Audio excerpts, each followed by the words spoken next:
दोस्तों 30 जनवरी 2025 को राजस्थान का एक ज़िला लगता है गंगानगर और इसी गंगानगर ज़िला के अंतर्गत एक थाना लगता है, नाम है रावला। 30 जनवरी 2026 को यहाँ पर एक बहुत ही खौफनाक हत्या की वारदात को अंजाम दिया गया। इस हत्या की जो साजिश थी वो महज एक हत्या नहीं है, बल्कि रिश्तों के उलझन, एक सोची समझी साजिश और बेनाम से रिश्ते का एक बहुत ही खतरनाक मोड़ का दिया गया एक बहुत ही खौफनाक अंजाम था। तो क्या हुआ था एक खौफनाक घटना में किसने इस खौफनाक हत्या की वारदात को अंजाम दिया था? कौन थे वो लोग? आखिर क्या था उसका कारण? आज की इस वीडियो में आपको सिलसिलेवार तरीके से बताने वाले हैं। ये खबर इस समय देश में बहुत तेज़ी से वायरल हो रही है और एक बार फिर से हनीमून मर्डर 2.0 की याद दिलाता है। जहाँ पर कुछ समय पहले आपने एक दास्तान सुनी होगी कि सोनम रघुवंशी थी, उसने अपने पति राजा रघुवंशी की मेघालय की पहाड़ियों में ले जाकर बहुत ही दर्दनाक तरीके से हत्या करा दी थी। बस अब कुछ ऐसा ही मामला, कुछ ऐसा ही केस इस समय राजस्थान के श्री गंगानगर के इस रावला से निकलकर सामने आया है, जो कि 30 जनवरी की एक सच्ची वारदात है। तो बहुत-बहुत स्वागत करते हैं आपका आपके अपने चैनल सच्ची घटना पर। दोस्तों, पुलिस की जाँच में इस बात का निकल कर सामने आया है कि इस हत्या की मास्टरमाइंड अंजलि उर्फ अंजू थी, जिसने अपने बॉयफ्रेंड संजय उर्फ संजू के साथ मिलकर और उसके कुछ दोस्तों के साथ मिलकर इस खौफनाक हत्या की वारदात को अंजाम दिया था। इस पूरी कहानी की जानकारी के लिए हम इस कहानी के फ्लैशबैक में चलते हैं, तो ये पता चलता है कि आज से करीब 7-8 साल पहले जब अंजलि की शादी नहीं हुई थी, उस समय उसकी मुलाकात एक लड़के से होती है जो कि एक शादी समारोह में मिलता है। वो लड़का वहाँ पर वेटर का काम कर रहा था और उस लड़के का नाम था संजय, जिसे लोग प्यार से संजू बुलाते थे। संजय और अंजलि जब दोनों एक-दूसरे से एक शादी की पार्टी में मिलते हैं, तो वहाँ पर इन दोनों की अच्छी दोस्ती हो जाती है। ये दोस्ती बहुत जल्दी प्यार का रूप ले लेती है। लेकिन उस समय अंजलि के पास मोबाइल नहीं था और इधर संजय ने अपनी प्रेमिका को, यानी यूँ कहें कि अपनी गर्लफ्रेंड को, अपना मोबाइल नंबर लिख कर दे दिया था। एक ओर जहाँ संजय एक वेटर का काम करने वाला व्यक्ति था, जिसे पढ़ना-लिखना नहीं आता था और अनपढ़ व्यक्ति था, उसकी कोई स्टेटस नहीं थी। वहीं अंजलि, जिसके पास अपना खुद का एक मोबाइल नहीं था। लेकिन किस्मत ने उन दोनों को एक बार फिर से जोड़ दिया। आ जाता है साल 2024। इस साल 2024 में जब अंजू के पास, यानी कि अंजलि के पास मोबाइल आता है, तो उसने सबसे पहला नंबर अपने बॉयफ्रेंड का ही सेव किया और उसके पास उसने कॉल किया। कॉल उठ जाने के बाद दोनों के बीच में बातें होनी शुरू हो जाती हैं और ये बातचीत का दौर बहुत जल्दी लव के उस गहरे मोड़ पर पहुंच जाता है, जहां पर दोनों एक दूसरे को अपना जीवन साथी चुनना चाहते थे। इसी बीच साल 2025 जब लगता है, तो 30 अक्टूबर 2025 को अंजू यानी अंजलि के परिवारजनों ने ये जाना कि उसका एक किसी से चक्कर चल रहा है, तो उन लोगों ने अंजू का रिश्ता, यानी कि अंजलि का रिश्ता अपने पास ही के एक एरिया में, यानी कि एक रावला निवासी आशीष कुमार से कर दी। आशीष एमएससी पास था, पढ़ा-लिखा था और शांत स्वभाव का युवक था। वहीं अंजलि भी बीकॉम की ग्रेजुएट थी। शादी के बाद अंजलि रावला चली जाती है, लेकिन अंजलि और उसका जो बॉयफ्रेंड था संजय, इन दोनों के बीच में रिलेशनशिप कभी खत्म ही नहीं होते हैं। दोनों छिपकर एक दूसरे से बातचीत किया करते थे, जिसकी जानकारी किसी को भी नहीं लगती है। यहाँ तक कि अंजलि के ससुराल वाले भी यही कहते हैं कि बहू हमारे घर में बहुत अच्छे से रहती थी, बहुत प्रेम से रहती थी और ऐसा कुछ कभी लगा ही नहीं कि उसका किसी के साथ अफेयर है या फिर चक्कर है। वो घर के काम-काज भी करती थी, सबकी देखभाल भी करती थी और कभी किसी को उसने शिकायत का कोई मौका ही नहीं दिया। फिर कहानी बढ़ती कैसे है? दरअसल शादी के बाद अंजलि जब रावला चली जाती है, तो वहाँ पर उसकी शादी तो हो जाती है। उसका जिस्म तो वहीं था, लेकिन उसका जो रूह था, उसकी जो आत्मा थी, उसका जो मन था, वो रावला में नहीं था। वो वहीं शार्दुल शहर में ही था। शार्दुल शहर वही जगह है जहाँ पर अंजलि का मायका था और इसी मायका से कुछ ही दूरी पर संजय भी रहा करता था। इन दोनों के बीच की दूरी करीब 225 किलोमीटर के आसपास थी और बीच-बीच में ये लोग एक दूसरे से मिला-जुला भी करते थे। तो संजय और अंजलि का प्यार लगातार परवान चढ़ता रहता है। बताया तो ये जाता है कि हत्या से करीब 16-17 दिन पहले अंजलि अपने बॉयफ्रेंड के पास, संजय के पास पहुँचती है। वहाँ पर ये लोग मिलते हैं, बातचीत करते हैं और जब अंजलि अपने मायके में थी, तभी उसने इस स्क्रिप्ट को अंजाम देने के बारे में सोचा था और अपने बॉयफ्रेंड से सारा प्लान समझाया था, सारी बातें उससे बताई थी। जहाँ पर ये लोग ये तय करते हैं कि उसके पति आशीष सांसी को कुछ इस प्रकार से हटाया जाएगा कि कुछ किसी को शक भी ना हो, साँप भी मर जाए और लाठी भी ना टूटे। बस इसी चीज़ को सोचकर 16-17 दिन पहले इन लोगों ने पूरी प्लान को जब तैयार कर लिया, तो प्लान के अनुसार आशीष की पत्नी अंजलि वो अपने ससुराल आ जाती है और आए दिन अपने पति आशीष के साथ बाहर घूमने जाने लगती है। आशीष को एक बहुत अच्छी आदत थी कि वो खाना खाने के बाद देर रात टहलता था। कुछ समय तक आशीष के साथ उसकी पत्नी अंजलि भी टहलने जाना शुरू कर देती है और इस तरह से 4-5 दिन जब बीत जाते हैं, तो आशीष और अंजलि के बीच में थोड़ी-थोड़ी बाउंडेशन बनने लगती है। आशीष को ये लगता है कि उसकी पत्नी अब उसके साथ रहने लगी है, उसका प्यार उसे समझ आने लगा है, लेकिन बात तो कुछ और ही थी।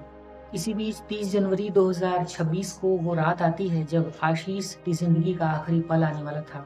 आशीष अपने परिवारजनों के साथ यानी कि अपने चचेरे भाई के साथ, अपने रिश्तेदारों के साथ और अपने दूसरे लोगों के साथ अपनी पत्नी को लेकर यानी कि अपनी पत्नी अंजलि को लेकर टहलने के लिए निकल जाता है। बीच रास्ते में कुछ लोग जो कि रिश्ते में लगते थे, भाई लगते थे, वो लोग तो घर वापस आ जाते हैं और 800 मीटर दूरी पर आशीष और उसकी पत्नी अंजलि ये लोग आगे बढ़ जाते हैं और इधर तय प्लान के अनुसार संजय को फ़ोन करके उसकी प्रेमिका अंजलि ने आशीष की लोकेशन बता दी। इधर संजय अपने दोनों साथियों रोहित उर्फ रॉकी और बादल उर्फ सिद्धार्थ के साथ गांव 10 केएलएम की सड़क के पास की झाड़ियों में छिपकर बैठा हुआ था। जैसे ही अंजलि आशीष को लेकर वहां पर पहुंचती है, तीनों ने इशारे से आशीष के ऊपर ताबड़तोड़ डंडों से वार करना शुरू कर दिया। जैसे ही आशीष के ऊपर हमला होता है, वो कुछ समझ ही नहीं पाता है कि आखिर ये हमला हो क्यों रहा है, कराया क्यों जा रहा है और क्यों उसे इस तरह से पीटा जा रहा है। कुछ देर तक जद्दोजहद करने के बाद आशीष वहीं पर लहूलुहान होकर गिर पड़ता है। इसके बाद भी इन लोगों का मन नहीं भरता है। इन लोगों ने सोचा कि शायद आशीष कहीं जिंदा ना हो। बस इसी चीज़ को सोचकर इन लोगों ने मफलर के सहारे आशीष का वहीं पर गला घोंट दिया और सड़क के किनारे जिस रोड पर कभी आशीष टहलने के लिए जाया ही नहीं करता था, अपनी पत्नी अंजलि के कहने पर उस रास्ते पर टहलने के लिए जाता है और वहीं पर उसकी ज़िंदगी ख़त्म कर दी जाती है। गला घोंट कर मार देने के बाद जब इन लोगों को ये इत्मीनान हो जाता है कि उनका जो दुश्मन था, उनका जो काँटे का रोड़ा था, वो ख़त्म हो चुका है, तो उसके बाद उसकी जो पत्नी थी अंजलि, उसने अपने बॉयफ्रेंड संजय से ये कहा कि तुम मेरे कान की बालियाँ और मेरा टप्स ले लो और आशीष का मोबाइल भी ले लो, जिससे ये लगे कि यहाँ पर लूट की वारदात हुई है और लूट की वारदात लगना चाहिए और ऐसा लगे कि जैसे किसी गाड़ी ने टक्कर मार दी है और आशीष की दर्दनाक मौत हो गई है और लोगों ने इसे लूट लिया है। इधर मैं भी बेहोश होने का नाटक कर लेती हूँ और तय प्लानिंग के अनुसार ऐसा ही होता है। अपने बॉयफ्रेंड संजय को अंजलि ने अपनी सारी बालियाँ, कैश और जो भी आशीष के पास मोबाइल वगैरह था, उसे पकड़ा दिया और सभी अपराधी वहाँ से हत्या करके फरार हो जाते हैं। इधर अंजलि भी अपने पति के शव के पास बेहोश होने का नाटक करती है और वहीं पर गिर पड़ती है। दोस्तों, कहानी यहीं पर ख़त्म नहीं होती है। इसके बाद किसी गाँव के जानने वाले व्यक्ति ने घर पर आकर ये इत्तला दी कि ऐसा लगता है कि सड़क के किनारे के पास के एक रोड पर आपके घर के लोगों की कुछ लोगों की बरामदगी की सूचना मिली है, तो आप लोग जाकर वहाँ पर जाँच पड़ताल करें। जैसे ही सूचना मिलती है, घर वाले भागकर उस जगह पर पहुँचते हैं, तो ये देखते हैं कि उनकी जो बहू है, वो बेहोश अवस्था में है और उसका जो बेटा है, उसकी दर्दनाक तरीके से हत्या कर दी गई है। जैसे ही घर वालों को इस तरह से वारदात का पता चलता है, हड़कंप मच जाता है, लोग रोना, चीखना, चिल्लाना शुरू कर देते हैं। इसी बीच किसी ने पुलिस को भी खबर दे दी। पुलिस मौके पर पहुँचती है, शव को कब्जे में लेकर पोस्टमार्टम के लिए भेजती है और इधर महिला को भी हॉस्पिटल में रावला सीएचसी में भर्ती कराया जाता है, जहाँ पर कुछ समय के बाद उसे होश आ जाता है। पुलिस जब भी उससे कुछ पूछती थी, तो वो बार-बार ना पता होने का बहाना बनाती थी, बार-बार टाल-मटोल करती थी और रोने लगती थी।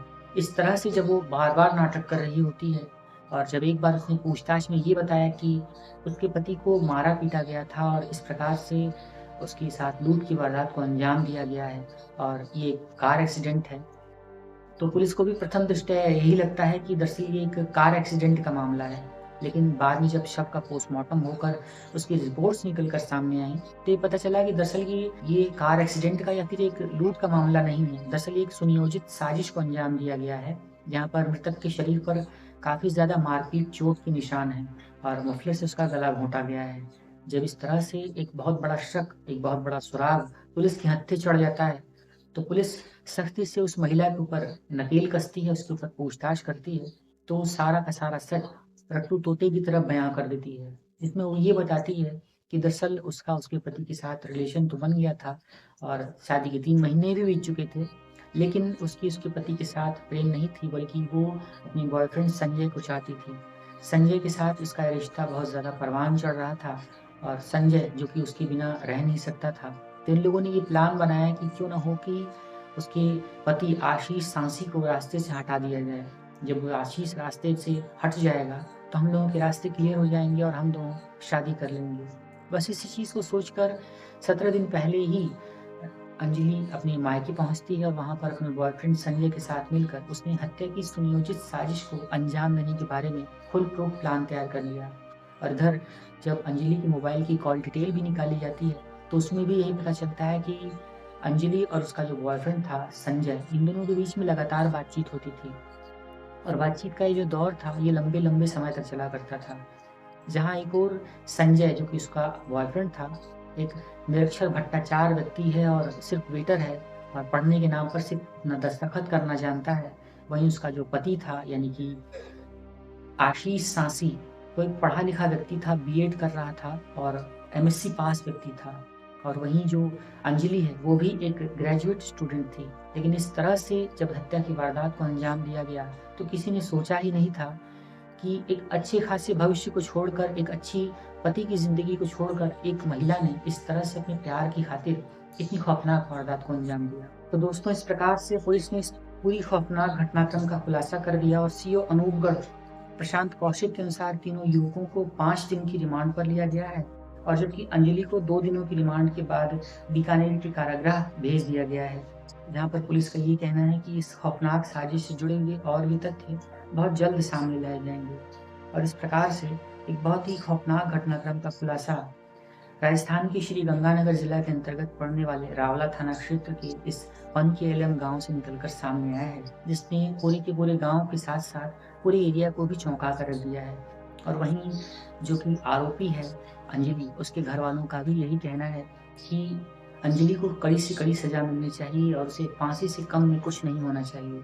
बता दें कि जो आशीष सांसी था, उसके पिता जो हैं रामरख जी, उन्होंने अपने बेटे को अपने ही दूसरे भाई को यानी कि रामचंद्र जी को दे दिया था। और चूँकि रामचंद्र जी की 2 बेटियाँ थीं और उनका कोई बेटा नहीं था, तो इसलिए रामचंद्र जी ने ही आशीष सांसी को रखकर पाला-पोसा और बड़ा किया था और आगे चलकर आशीष ही उनकी संपत्ति का वारिस भी बनने वाला था। और इधर जब इस तरह से हत्या का खुलासा होता है, तो हड़कंप मच जाता है, गाँव में मातम पसरा है, लोग कड़ी से कड़ी सज़ा की माँग कर रहे हैं। पर फिलहाल देखना ये है कि माननीय न्यायालय इस मामले में क्या फैसला लेती है, आगे क्या अपडेट आती है।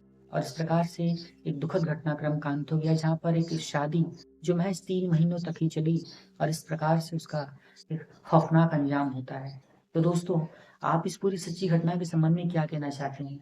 क्या अंजलि को जब अपने बॉयफ्रेंड के साथ शादी करनी थी, उसी के साथ प्यार था, तो उसे आशीष के साथ शादी करनी ही नहीं चाहिए थी? आपका क्या कहना है? क्या संजय के लिए आशीष की हत्या करना एक सही फैसला था? और क्या आशीष को तलाक नहीं दिया जा सकता था?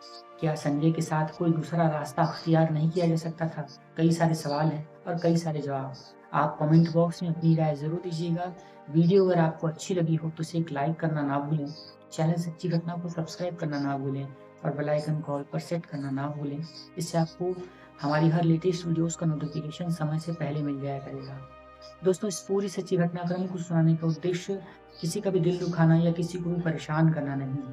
दरअसल ये जो ताज़ा मामला है, अभी श्री गंगानगर से निकल कर सामने आया है। एक बार फिर से हनीमून मर्डर 2.0 की याद दिलाता है, जो कि सोनम रघुवंशी का एक लेटेस्ट वर्ज़न कहा जा सकता है। आप अपनी राय ज़रूर दीजिएगा। वीडियो को यहाँ तक देखने के लिए आप सभी का बहुत-बहुत धन्यवाद। एक नई वीडियो में आपसे फिर मिलते हैं। तब तक के लिए हमें इजाज़त दीजिए।